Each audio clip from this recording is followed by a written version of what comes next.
இந்த வீடியோவில் கமெண்டில் ஒருத்தங்க கேட்டிருந்தாங்க, உங்களோட கிரேப்ஸ் பிளான்ட்டுக்கு பந்தல் போட்டிருந்தீங்களா, அந்த பிளான்ட் எப்படி நிற்கிது அப்படின்னு சொல்லிட்டு கேட்டிருந்தாங்க. அவங்களுக்காக தான் இந்த பதிவு.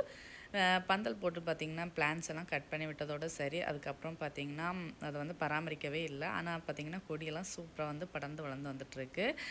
இதுக்கு மேலே நெட்டு போடணும்னு நினச்சிட்டே இருந்தேன். ஆனால் இது வரைக்கும் போடல. போன டைமும் பார்த்திங்கன்னா பழம் நிறைய வந்து தானாகவே குருவியெல்லாம் சாப்பிட்டுட்டு போயிடுச்சு. இந்த டைமும் பார்த்திங்கன்னா நிறைய பழம் திராட்சை காய் வச்சுருக்கு. இப்போ பழுக்கிற ஸ்டேஜும் ஆகிட்டு இந்த டைமாவது கண்டிப்பாக நெட்டு போடணும்னு நினச்சிருக்கேன். அந்த நெட்டு போடும்போது கண்டிப்பாக வீடியோ ஷேர் பண்ணுறேன். பழமும் பார்த்திங்கன்னா ஒன்று ஒன்றா பழுக்க ஸ்டார்ட் பண்ணிவிட்டு ஒன்று ஒன்றா பறித்து சாப்பிட்டுட்ருக்கோம். பழம் டேஸ்ட் ரொம்ப சூப்பராக இருந்துச்சு. ஆனால் கொத்தாவே பழுக்க மாட்டேங்குது. அது எதனாலனே தெரிய மாட்டேங்குது. இந்த மாதிரி ஒன்று ஒன்றா பழுக்கும்போது மாடிக்கு போகும்போதெல்லாம் பறித்து சாப்பிட்டுட்ருக்கோம். யார் வீட்டில் எல்லாம் கிரேப்ஸ் பிளான்ட் வளர்க்குறீங்க அப்படின்னு சொல்லிட்டு கண்டிப்பாக கமெண்ட் பண்ணுங்கள். இந்த வீடியோ பிடிச்சா லைக் அண்ட் சப்ஸ்கிரைப். பாய். எனக்கு